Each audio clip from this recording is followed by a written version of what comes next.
चला बघूया जबरदस्त जावा 25 फीचर. त्याचं नाव आहे स्कोप्ड व्हॅल्यूज. नावावरून आय होप की काही काही कळलं नसेल काय एक्झॅक्टली स्कोप्ड व्हॅल्यूज काय असतं, पण आपल्याला डिटेलमध्ये बघणार आहे. जबरदस्त फीचर आहे आणि हे खूप प्रोडक्शन गेट जे ॲप्लिकेशन्स असतात तेव्हा तुम्ही डेव्हलप करता ॲप्लिकेशन डिफरंट एन्व्हायरमेंटमधून जाता आणि प्रोडक्शनमध्ये ॲट द एंड ॲप्लिकेशन जात असतं. आणि या गोष्टी तुम्हाला प्रोडक्शन ग्रेड त्या लेवलचं ॲप्लिकेशन लिहिण्यासाठी किंवा बनवण्यासाठी हे माहीत असणं खूप गरजेचं आहे. स्कोप्ड व्हॅल्यूज कारण ह्याचं का आलं, कशासाठी लागतं, काय प्रॉब्लेम होता, कसा सॉल्व्ह केला बघूया. तर आता सध्या फक्त स्कोप्ड व्हॅल्यूज काय आहे ते सांगतो. What is scoped value? A way to share immutable data between method and its callees same thread. Very important.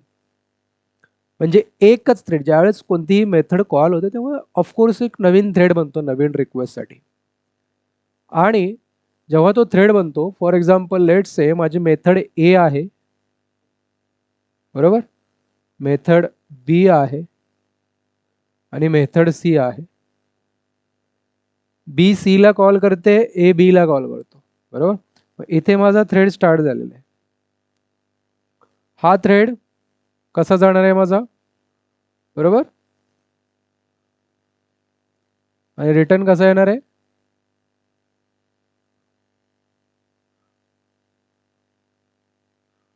हा माझा थ्रेडचा फ्लो असेल. क्लिअर? तर बघा इथं मल्टिपल मेथड्स कॉल्स तेच सांगितलं. ए मेथड अँड इट्स कॉली म्हणजे त्याला कोण कॉल करतं त्या मेथडला, बरोबर, विदाउट एक्सप्लिसिटली पासिंग. म्हणजे काय की या फीचर मुळे तुम्ही असं पास करायची गरज नाही एक्सप्लिसिटली डेटा, तरी पण तुम्हाला त्या मेथडमध्ये तो डेटा ऍक्सेस करता येतो. जबरदस्त आहे बघा. Parent and child threads. ठीक आहे, पॅरेंट थ्रेड आणि त्याचा चाइल्ड थ्रेड, बरोबर, याच्यामध्ये पण हे काम करणार आहे. Alternative to thread local. याच्या अगोदर काय होतं, थ्रेड लोकल नावाचा कॉन्सेप्ट जर तुम्हाला माहीत नसेल तर मी थोडंसं वरवरती सांगतो. थ्रेड लोकल म्हणजे काय, जेव्हाही कोणताही ॲप्लिकेशनमध्ये थ्रेड बनतो तर त्याला बाय डिफॉल्ट तो थ्रेडचा टाईप असतो thread local. It is for त्या रिक्वेस्टसाठी बनतो, ग्लोबल नसतो, तो लोकल थ्रेड. ठीक आहे. Easier to reason about, faster, less memory. Thread local पेक्षा हा जो आपण आता स्कोप्ड व्हॅल्यू बघणार आहे हे काय, फास्टर अँड लेस मेमरी आहे. एक्झॅक्टली काय आहे ते अजून बघायचं आपल्याला. The problem parameter passing hell. Traditional अप्रोचमध्ये काय होतं, पासिंग कॉन्टेक्स्ट एव्हरीवेअर. तुम्हाला या मेथडमधून या मेथडमध्ये काय न्यायचं आहे तर काय करावं लागायचं, त्या मेथड आर्ग्युमेंटमध्ये डेटा पास करावं लागायचं. ते पण बघणार आहे आपण. प्रॉब्लेम काय होता त्यामुळे, every method needs the context parameter even if it doesn't use directly. Suppose त्यातल्या त्या चेन मधल्या मेथड चेनिंग जे आहे, एक मेथड दुसऱ्याला, काही मेथडला त्या पॅरामीटरची गरज नसली तरी पण त्याला पास करावं लागायचं, कारण पुढच्या मेथडला गरज असते त्यासाठी. तर एक्झॅक्टली बघा आता क्लिअर होईल. मी डायरेक्ट इथं कोड दिलाय तुम्हाला, बरोबर. प्रॉब्लेम काय होता, या फीचरची गरज का पडली. फॉर एक्झाम्पल लेट्स से माझी एक सर्व्हिस आहे, तिचं नाव आहे ऑर्डर सर्व्हिस. त्याच्यामध्ये काय केलंय मी, मेथड लिहिलेली, बरोबर. मेथडमध्ये काय काय पास केले मी, एक ऑर्डर ऑब्जेक्ट आहे माझा आणि एक कॉन्टेक्स्ट युजर कॉन्टेक्स्ट टाईपचा एक ऑब्जेक्ट आहे. त्याच्यामध्ये मी युजर रिलेटेड डेटा ठेवलाय, काही असू शकतो, मग युजर नेम, युजर लोकेशन, बरोबर. मी कुठून तरी काय करतोय, तो डेटा कॅप्चर करतोय, त्याचा स्टोअर करतोय याच्या आधी, ही मेथड कॉल करायच्या आधी, आणि ह्या मेथडला मी पास करतोय, बरोबर. मग काय होतंय, फॉर एक्झाम्पल लेट्स से या मेथडमध्ये 3 मेथडचा कॉल आहे. ही एक मेथड पहिली, ही दुसरी मेथड आणि ही तिसरी मेथड, बरोबर.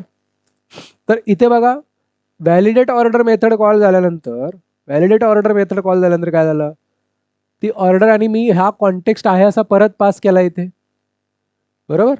म्हणजे काय होणार, इथून मी कॉन्टेक्स्ट इथे गेला आणि हा कॉन्टेक्स्ट परत कॉल झाल्यानंतर इथे आला. का, कारण या या या मेथडमध्ये कॉन्टेक्स्ट मी काय यूज करणार आहे, परत मी इथे याला पास केलं आहे, दुसरी एक इंटरनल मेथड कॉल केली. या मेथडमध्ये डायरेक्ट नाही यूज केला, लेकिन चेक परमिशन्स एक मेथड आहे, त्याच्यामध्ये चेक युजर परमिशन्स ही मेथड आहे. सॉरी, इथे स्पेस नाही आहे. चेक युजर परमिशन मेथड आहे, त्याच्यामध्ये कॉन्टेक्स्ट परत पास केला. कशासाठी? कारण तिथे लागतोय मला, बरोबर. आणि ही परत एक मेथड आहे माझी कॅल्क्युलेट प्राइस, जी की इथून कॉल होते.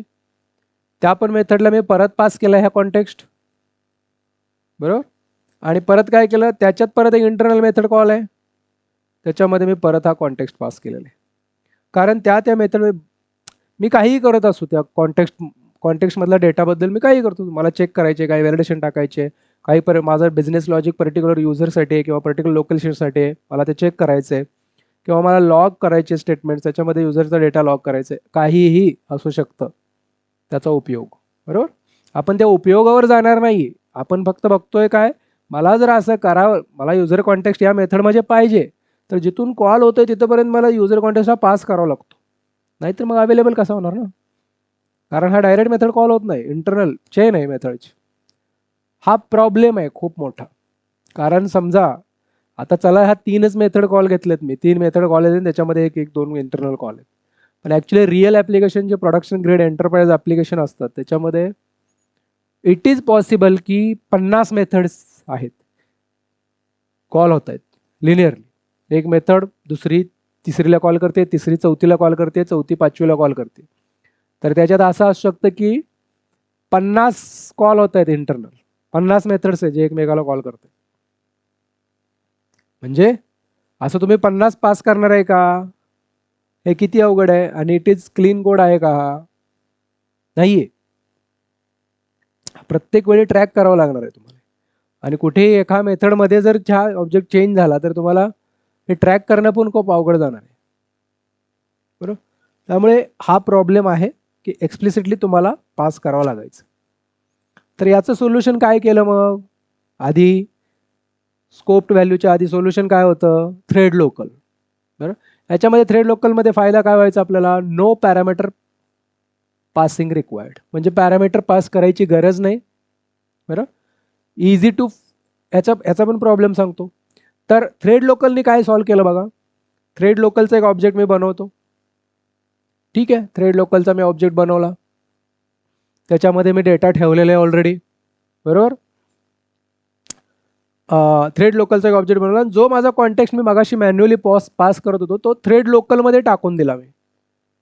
कॉन्टेक्स्ट कोणत्या टाईपचा ऑब्जेक्ट आहे माझा आता? थ्रेड लोकल टाईपचा ऑब्जेक्ट आहे. त्याच्यामध्ये मी काय केलं, हा जो कॉन्टेक्स्ट आहे सेट करून दिला मी, बरोबर. आणि इथे परत ट्राय कॅचमध्ये मी काय केलं, ट्रायमध्ये ज्या मेथड मी आधी कॉल करत होतो त्या इथे टाकल्या, आणि कॅच फायनलीमध्ये काय केलं, हे कॉन्टेक्स्ट रिमूव्ह केला, कारण का क्लीनअप करावं लागेल. थ्रेड लोकल हा म्हणजे काय, त्या पर्टिक्युलर थ्रेडच्या मेमरीमध्ये हा कॉन्टेक्स्ट स्टोअर होणार, बरोबर. आणि इथे बघा, आता मला हा युजर कॉन्टेक्स्ट मी या मेथडमध्ये पास केला का? नाही केला. गरज नाही मला पास करायची, कारण का? त्या थ्रेडसोबत आहे माझा कॉन्टेक्स्ट, कारण थ्रेडमध्येच मी सेट केला. कारण हा मेथड ज्यावेळेस कॉल होते तो थ्रेड, त्या सिंगल थ्रेडमध्येच तो कॉल आहे सगळं.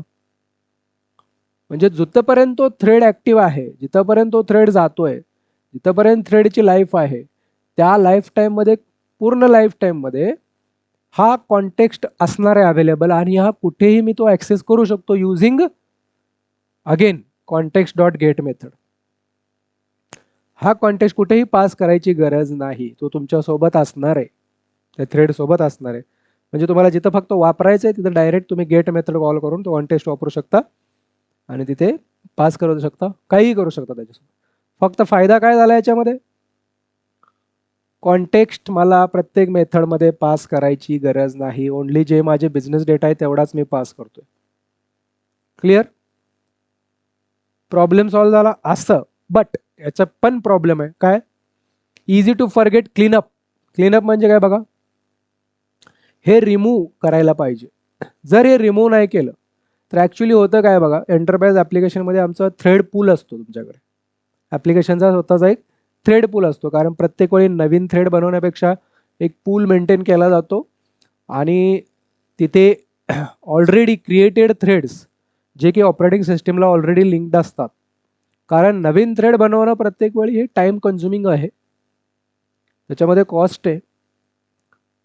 मग तो टाइम वाचवण्यासाठी पूल मेंटेन केला जातो. जेव्हा जेव्हा नवीन थ्रेडची गरज असेल तेव्हा तो थ्रेड पूलमधून घेणार, जो की रेडी थ्रेड आहे ऑलरेडी, आणि त्याचं काम संपलं की तो परत पूलमध्ये जाणार. त्यामुळे थ्रेड हा मरत नाही, थ्रेड ॲक्टिव्ह राहतो. म्हणजे तुम्ही जर हे रिमूव्ह नाही केलं तर काय होईल, तो थ्रेड तिथं आहे आणि तो डेटा घेऊन बसलाय तिथेच, तो ॲक्टिव्ह नाही आहे, म्हणजे तो वर्किंगमध्ये नाही आहे, पूलमध्ये आहे. पण तुम्ही रिमूव्ह नाही केला तर थ्रेड, असं तुम्ही परत परत थ्रेडमध्ये डेटा ॲड करत गेला आणि रिमूव्ह नाही केला, of course it will affect application का परफॉर्मेंस, मेमोरी ओवरहेड हो जाएगा. बराबर. इजी टू फॉरवर्ड, ये म्यूटेबल है, म्हणजे काय, मेमरी लीक हो जाएगा.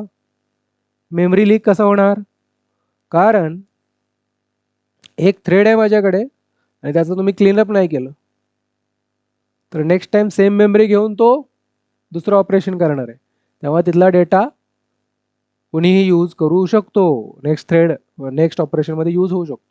त्याला म्हणतात मेमरी लीक. तो एक प्रॉब्लेम आहे. आणि याच्यामध्ये अजून बघूया काय काय प्रॉब्लेम्स आहेत. 3 major issues with thread local. Thread लोकलचे काय काय इश्यू आहेत बघा.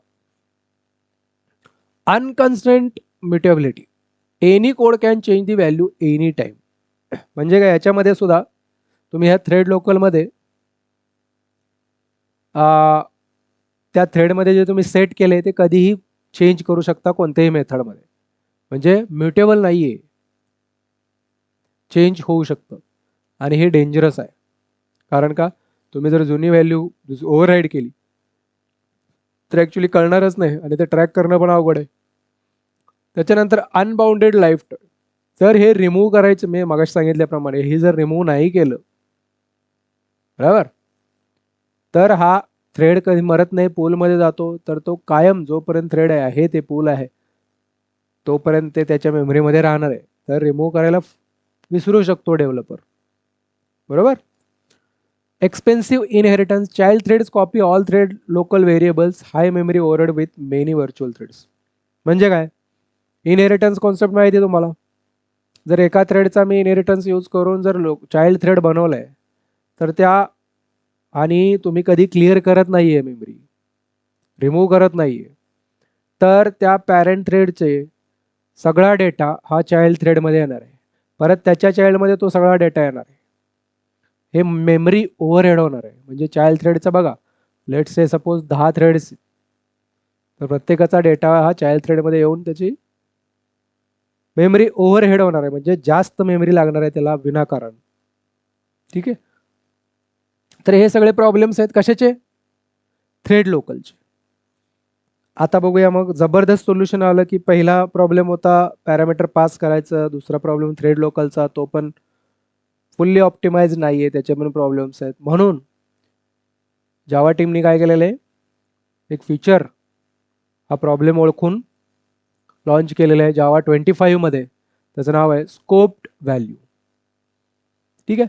तर स्कोप्ड व्हॅल्यू मध्ये काय होतं बघूया. आता हा क्लास डायरेक्ट आपण दिलेला तुम्हाला ऑर्डर सर्व्हिसमध्ये. आता मी काय केलं बघा, एक private static final scoped value चा एक ऑब्जेक्ट बनवला मी. ठीक आहे. या रेफरन्समध्ये तो आहे कॉन्टेक्स्टमध्ये. काय केलं मी याच्यामध्ये मी स्कोप व्हॅल्यू वेअर एक मेथड देते तुम्हाला, स्टॅटिक मेथड. स्कोप व्हॅल्यू हा नवीन क्लास आहे, बरोबर. त्या वेअर मेथडमध्ये हा कॉन्टेक्स्ट कोणता, जो आपला ऑब्जेक्ट आहे, बरोबर, आणि हा युजरचा कॉन्टेक्स्ट, दोन्ही कॉन्टेक्स्ट वेगवेगळे आहेत. हा कोणता आहे, स्कोप व्हॅल्यू कॉन्टेक्स्ट आणि युजर कॉन्टेक्स्ट हा आपल्याला मेथडमधून आलेला आहे. त्याच्यामध्ये काय केलेलं आहे, या 2 आर्ग्युमेंट पास केले आणि रन मेथड कॉल केले युजिंग लॅम्बडा एक्सप्रेशन. याला आपण इम्प्लिमेंटेशन केलेलं आहे, ज्या की 3 मेथड आपण कॉल करू शकतो. याच्यामध्ये झालं काय बघा, कॉन्टेक्स्ट ऑटोमॅटिकली डिस्ट्रॉइड हिअर. तुम्हाला रिमूव्ह मेथड थ्रेड लोकलमध्ये जसं रिमूव्ह मेथड कॉल करायची गरज होती इथे, तसे याच्यामध्ये गरज नाही. जेव्हा तो रन मेथडचा स्कोप संपला या रन मेथडचा स्कोप संपला की तिथे ऑटोमॅटिक तो डेटा डिस्ट्रॉय होणार आहे, म्हणजे मेमरी ओव्हरलोडचा प्रॉब्लेम सॉल्व्ह झाला आपला. ठीक आहे, ऑटोमॅटिक होणार. ठीक आहे. दुसरी गोष्ट, तुम्ही हा जो कोणता कॉन्टेक्स्ट आहे, हा जो कॉन्टेक्स्ट आहे कुठे मी कॉल करू शकतो, व्हॅलिडेट ऑर्डरमध्ये हा कॉन्टेक्स्ट डॉट गेट वापरून मी घेऊ शकतो हा डेटा युजर कॉन्टेक्स्टचा. कॅल्क्युलेट पर प्राइसमध्ये सेव्ह ऑर्डरमध्ये पण सिमिलरली मी करू शकतो. बट मी या मेथड सोडून दुसऱ्या मेथडमध्ये कॉन्टेक्स्टला ॲक्सेस करू शकत नाही, कारण रन मेथडचा हा स्कोप मी एवढाच ठेवलेला आहे. म्हणून तर याला स्कोप्ड व्हॅल्यू नाव दिले. एवढा त्याचा एक पर्टिक्युलर स्कोप आहे त्याचा. तर एक अजून स्पेसिफिक एक डायरेक्ट एक्झाम्पलच घेऊन बघूया. याच्यामध्ये काय केलं बघा, सेम स्कोप व्हॅल्यूचा ऑब्जेक्ट युजर नेम बनवला. ठीक आहे, याच्यामध्ये काय केलं, वेअर युजर नेम मी सेट करून टाकलं आणि त्याच्यामध्ये फक्त प्रोसेस टास्क एकच मेथड मी लिहिलेली. तर ही मेथड युजर नेम हा कॉन्टेक्स्ट ॲक्सेस करू शकते, कारण रन मेथडमध्ये मी ते लिहिलेलं आहे. युजर नेम इज लो, या रन मेथडच्या बाहेर user name is not accessible. तर बघा, प्रोसेस टास्क मी कॉल केली. प्रोसेस टास्कला मी काय पास केले का, नथिंग, काही पास केलं नाही. तरी पण मी युजर नेम डॉट गेट हा जो माझा स्कोप व्हॅल्यूचा ऑब्जेक्ट आहे त्याला वापर करून गेट मेथड कॉल करून मी युजरमध्ये स्टोअर करू शकतो, आणि तो user for example let's say लॉगमध्ये कुठेही पाहिजे तिथे मी यूज करू शकतो युझिंग स्कोप व्हॅल्यू. बघा किती सोपं झालंय. आणि ही कॉल अनादर मेथड जी आहे, या मेथडमध्ये एक मेथड कॉल केली आहे, तिथं पण मी कॉल करू शकतो. कारण का, हा जो कॉल आहे हा मेथडच्या आतमध्येच आहे ना, म्हणजे ही जी मेथड आहे ही याच मेथडचा पार्ट आहे असं समजू शकतो. म्हणून मी या मेथड पण त्याला कॉल करू शकतो.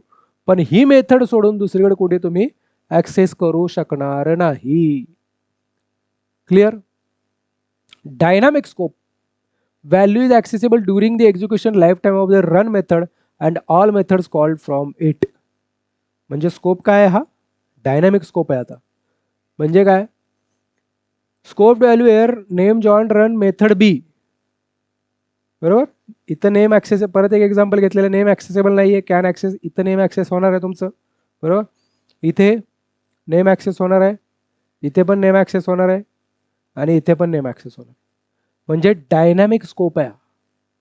डायनॅमिक स्कोप म्हणजे काय, याच्यामध्ये बघा मी मेथड सीचा इथे लिहिले का, मेथड सी मी, तरी पण मेथड सी मध्ये मी ॲक्सेस करू शकतो का, कारण मेथड बीच्या आतमध्ये मेथड सी आहे म्हणून.